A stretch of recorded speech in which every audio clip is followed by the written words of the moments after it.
साथियों, एक क्वेश्चन आप लोगों का बहुत ज्यादा कमेंट बॉक्स में पूछा जा रहा था कि क्या सर 2024 से जो एमए है वो 1 वर्ष का हो गया है। अगर हो गया है तो किस तरीके से हम कर सकते हैं, क्या एमए करना सही रहेगा, करें तो हम किस तरीके से करें, एमए करने के क्या फायदे हैं। तो साथियों, एमए को लेकर आपके जितने भी क्वेश्चंस हैं, जितने भी डाउट हैं, उन सब का आंसर मैं आपको आज की इस वीडियो में करने वाला हूं।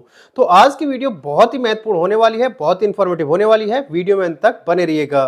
और यदि आप चैनल पर पहली बार आए, चैनल को सब्सक्राइब कर लीजिएगा, बेल आइकन को प्रेस कर लीजिएगा, क्योंकि मैं आपके लिए इसी तरीके की इंफॉर्मेशन वीडियो लाता रहता हूं।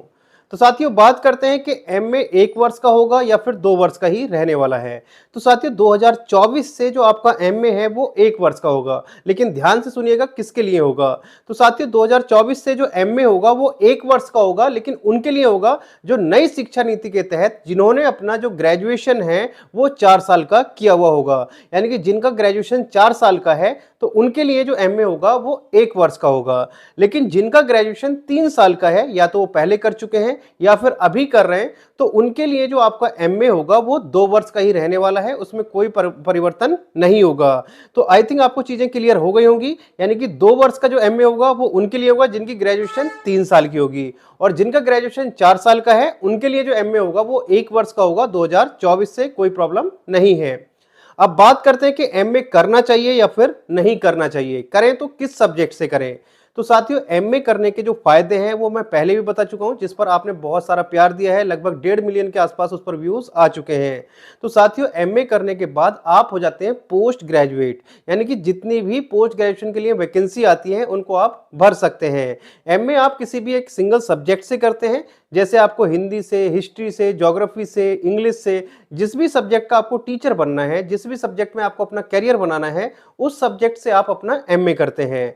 एमए करने के बाद आप पोस्ट ग्रेजुएट हो गए, उसके बाद में पीजीटी की वैकेंसी आती है, वो भी आप भर सकते हैं। इसके बाद में आप यूजीसी नेट का एग्जाम दे सकते हैं। यदि आपका यूजीसी नेट का एग्जाम क्लियर हो जाता है तो आप कॉलेज या यूनिवर्सिटी में एज असिस्टेंट प्रोफेसर पढ़ा सकते हैं। और यदि आपका यूजीसी नेट में अच्छा स्कोर आ जाता है तो आपको मिल जाता है जेआरएफ, जूनियर रिसर्च फेलोशिप, जिससे आप क्या कर सकते हैं, अपना पीएचडी कर सकते हैं।